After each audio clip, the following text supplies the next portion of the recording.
Yes. Cut my music, cut my music. I know I usually start these videos off with the welcome, ladies and gentlemen, to Cut My Music Wrestling. No more. That's done. Until WWE produces a better product, I am not going to sit here and open up with a happy intro and to just end up going into anger. We're going to start with the anger off break. We're just going right into this stuff from now on. Because what they gave us tonight was terrible. This was atrocious. This was a spit in the face to wrestling fans. This stuff absolutely makes no sense. We're going to kick this trash off with CM Punk. He comes out talking about Paul Heyman and how Paul Heyman smashed him in the head 12 years ago and they gave him 13 staples in his head. And he thought they had moved past that and said that he thought they have grown into mature human beings. What? What are you talking about? Then goes on to say that Jey Uso had warned him about Paul when he came back. I'm like, bro, you already know or knew who this guy was. He has turned his back on people since that incident. So how do you not know that this is eventually going to happen to you? It makes no sense. This is what I'm talking about when I say WWE does not care about the product they are producing. It makes no sense. He goes on to say, oh, it's just Paul being Paul. If you know Paul is being Paul, then how are you shocked that this happened? Do you see how it makes no sense? He then goes on to say Paul has always been a fat little snake. I'm like, what? I'm like, Paul Heyman was literally managing your opponent before WrestleMania 41, and he was buddy with you. Remember in the ring when the favor was asked, and instead of Paul Heyman saying, no, I can't do that favor for you, I can't walk with you down to the ring, I can't do that because I'm managing this guy.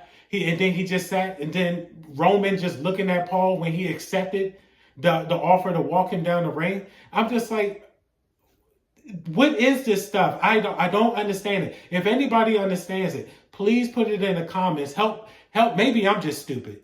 Help explain it to me, please. If anybody understands what's going on with this stuff, because to me, it just makes zero sense. He goes on to call Seth a Timu CM Punk. I'm like, how exactly is Seth a Timu CM Punk? How? But this makes no sense. You don't wrestle alike. You don't look alike. See, like it may have been like a little brother, big brother relationship at one point, but how exactly is Seth Rollins as Timu CM Punk? So once again, to me, this is more stuff that just makes no sense. And then we all know eventually where this stuff is going, okay? We all eventually know that Paul Heyman is eventually going to, once again, we know what's going on. We all know that Paul Heyman is going to turn on Seth Rollins, and then he is going to side with Braun Breaker, and he's going to ride with Braun Breaker because Braun Breaker's up next, and then eventually he's going to turn on Braun Breaker before he takes on his next prodigy. I mean, this is rinse, wash, and repeat. We know what's coming, but these guys are acting like they don't. Once again, they do not care about your intelligence. They are laughing at us behind our backs. So out comes Sami Zayn. Why? Why is this guy always in storylines, main event storylines? Sami Zayn is a mid-card, I mean, not just say mid-card. This guy is a lower mid-card jobber. Why do you keep interjecting him into main storylines? He does not elevate these storylines, and he always ends up jobbing in them. This raggled come from behind fight grizzled fighting gets beat up and gets back up guy, like I'm tired of seeing it. Sami Zayn, you can have other people in this position. Why put Sami Zayn here? I do not understand it. But Sami eventually he gets beat up. Braun eventually packs him up because of course he does. Then out comes mid-event Jey Uso. What people see in this guy beyond his entrance, I do not know. Because beyond the entrance, This guy is terrible, and he shows you how terrible he was when he came into the ring with his weak ass super kick and then throwing his little egg beater punches. I'm like, bro, how do you not know how to throw a kick or a punch by now? Like, come on. Like, I'm willing to suspend belief when I'm watching this stuff, but watching him, he just takes you out of it. It's like watching the behind the scenes of a movie. It just takes you out of it. I don't understand it. This guy is a clown. Pack him up. And so eventually, Seth and Braun, they start to pack both of these jokers up. They start, and then all of a sudden, Punk and Sammy, they come back into the ring with chairs after they start packing Jay up. They come back into the ring in chairs. They get up out of here, and then that's that. And I'm just like, what is going on here? None of this stuff is making sense. And guess what? We still don't know. We still don't know why Paul turned on. You get what I'm saying? We still don't know why Paul turned on our boy CM Punk. That still has not been fully explained. And whatever little explanation they gave makes zero sense. None of this stuff makes sense. This is Mickey Mouse storytelling. This is meant to play on our intelligence. It is a spit in our faces. So I guess they're just waiting now for a third man to jump in, because obviously you got Jay and you got CM Punk and then you got Sammy. So obviously they need a third man. Hopefully they take our boy Austin Theory. I'm just praying they bring Austin Theory into the fold, because he really needs it. This guy does not need to be jobbing with our boy Grayson Waller over here. But let's just see what just happens. So pack this up. I'm done with it. So next up, we got Jay and Gunther. Jay and Gunther, of course, they are having a terrible promo, because of course they are. These guys are not stars. They are mid-card jobbers. They are not stars. I would say once again, not a star. They are mid-card jobbers. And then their first feud sucked, and now they are giving it to us again. I'm like, why are you giving us this trash again after the first one? The 8 weeks of hell was not 8 weeks of hell. That feud only got good before the week before WrestleMania 41 is when they decided to put on a decent match. I'm like, are you serious? We're going to run this back. Come on. Just for Jay to retain the title again against Gunther. Gunther's up here having a back and forth match, a match over here with Pat McAfee, and barely packs him up. Like, yes, he did wash him in that match, but he barely packed him up. And now you want to come over here and have him going for the title again, when he had a weak title run the first time. Like this, I don't understand what WWE is doing. This stuff is so angering.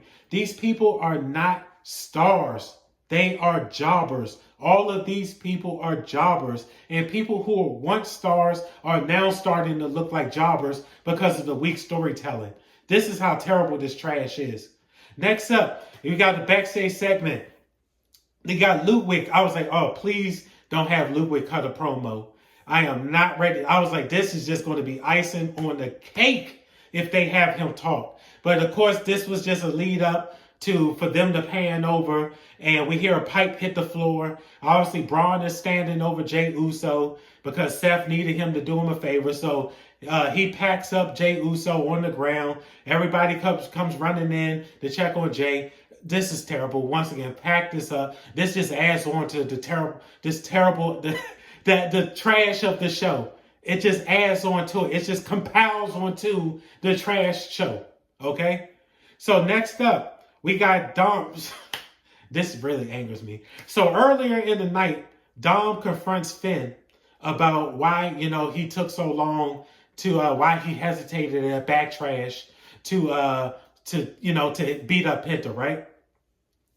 So obviously, Finn comes back talking about, Dom, you're just being paranoid. Remember how Priest and Rhea were, you're just being paranoid. Don't worry about it. I'm going to handle AJ Styles for you. So of course, now him and AJ Styles are now having this match.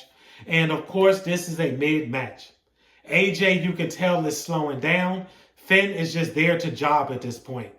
Judgment Day comes out to try to interfere. When out of nowhere, here comes Penta. Penta does, he comes out, he shows up, he takes out Carlito and JD McJobber, right? I'm not even gonna lie, that Mexican destroyer looked pretty clean, but we already know Penta's a jobber, JD McJobber is a jobber, Carlito is a jobber, basically Finn is now a jobber.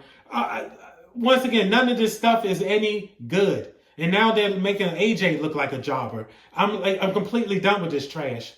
So then, and what's crazy about it, and so of course we all know that AJ eventually packs Finn up with the phenomenal forearm for the 1-2-3. Of course he does. What a fall from grace Finn has had. This guy was the first Universal title holder. Now he has done nothing but job. They don't know what to do with him, and they're just prolonging this breakup. I'm like, will you get it over with by now? It should have been over. But whatever. It's the long storytelling. Okay? So next up, we got Becky. Becky comes out and cuts a atrocious promo. I was like, God, please, somebody turn that mic off. You don't know what you're going to get from Becky from one week to the next. Becky will give you a banger promo one week and just completely give you some trash the next week. You really don't know what you get in the week with her. And this is why I say Becky Lynch is overrated. Sometimes she might give you a decent wrestling match. Sometimes she won't. She might give you a good promo one week. She might not. That's jobber trash. And she is a jobber. She is overrated. I don't care what nobody says. She goes on to talk about the girls in the back, thinking that her fire had gone out, but then goes on to say they're going to find out what it's like to be held down by the man. What the hell does that mean? What the hell does that mean? To me, that just sounds like some Becky Hogan trash. What do you mean held down by the man? What, are you just going to start suppressing women from now on? Like, what are you talking about? This is why I really believe what Ronda Rousey says when she came out and said, even though Ronda's full of trash, and this is why I really do believe when she said Becky Lynch really wish she had a penis. I really do believe this. Talking about you going to find out what it's like to be held down by the man. Shut up. Get out of here. Kick rocks. Pack her up. I hope Becky retires soon. Please get her up out of here. Next up, we got more. Then we continue the jobber trash. Next up, we continue the jobbing with Grande Americana versus Penta. This match was a wash. They are trashing. They are straight dumping on Chad. This stuff makes no sense. What is the point of giving him this new character just to have him job to Penta? What is the point in this crap? And why are they delaying the inevitable of Penta teaming with his brother? If you're eventually going to go into a tag team, why are you promoting him as this single star? Like, what is going on here? This match was a complete wash. We knew what was going to happen. I'm not spending any more time with it because it's just very frustrating because Chad Gable is a great wrestler and this is what they're doing to him. I'm done with it. Pack all of this trash up. We're going to keep it moving. I fell asleep on the Creed Brothers War Raiders match. Pack it up, skip. And then next up, we have the main event. This was so boring. This just added on to this boring Raw. This was trash. We have Rhea Ripley and Io Sky versus Roxanne Perez and Julia. I already told you in multiple videos, Julia and Roxanne Perez are jobbers. They are not getting over with the fans. Nobody cares about them. Okay? So, and I mean, I'm being dead serious about this. They got her jobbing on NXT. Now they got her jobbing on the main roster. I don't understand what this crap is going. I don't understand what's going on. I was falling asleep during this match, and this is your main event. Okay, so here we go, and let's poor Io. Io is a star, but they just do not know how to promote her. This girl, I'm sure if she knew some type of English, would cut a banger English promo. I know she would, but her look and her wrestling are top notch. And then they have her teaming with this jobber and Rhea Ripley, who is also overrated. Rhea Ripley cannot talk on the mic. Her wrestling skills is subpar. She got a good look. But when your wrestling skills and your mic skills are subpar, you are a jobber. She is an over glorified jobber. And just people just cannot see it right now. But eventually people will wake up. So, of course, EO is putting on the wrestling clinic because, of course, she is. She's carrying this match because she's carrying Rhea, tell you the truth, this tag team of her and Rhea, because Rhea is just completely boring in the ring. So here comes Rhea. She comes in. They all doing their back and forth, whatever stuff. Rhea comes in, packs Julia up with the riptide and gets the 1, 2, 3, and then that's Raw. And then it goes off air. This is WWE does not care about the product anymore. TKO is about making money. Triple H is about making money. And as long as the box keeps chanting, this is awesome and holy shit, they are going to continue to give you this garbage product. They are going to continue it. We must, and we can still criticize this stuff. You can watch it and still criticize it because you want to see better. And you know they can do better, and they're doing this on purpose. And so keep watching it, keep trashing it, keep criticizing this stuff until this gets better. So that's my Raw review.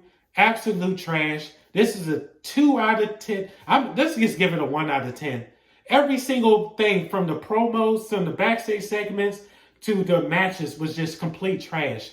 Nothing about this was any good. 1 out of 10. Pack this whole episode up. I'm done. This is Mark from MD. This is Cut My Music Wrestling. Please comment, like, share, comment, subscribe, all that good stuff. Turn on the bell notifications. And I want you guys to be safe. And peace out. Yes. Cut my music. Cut my music.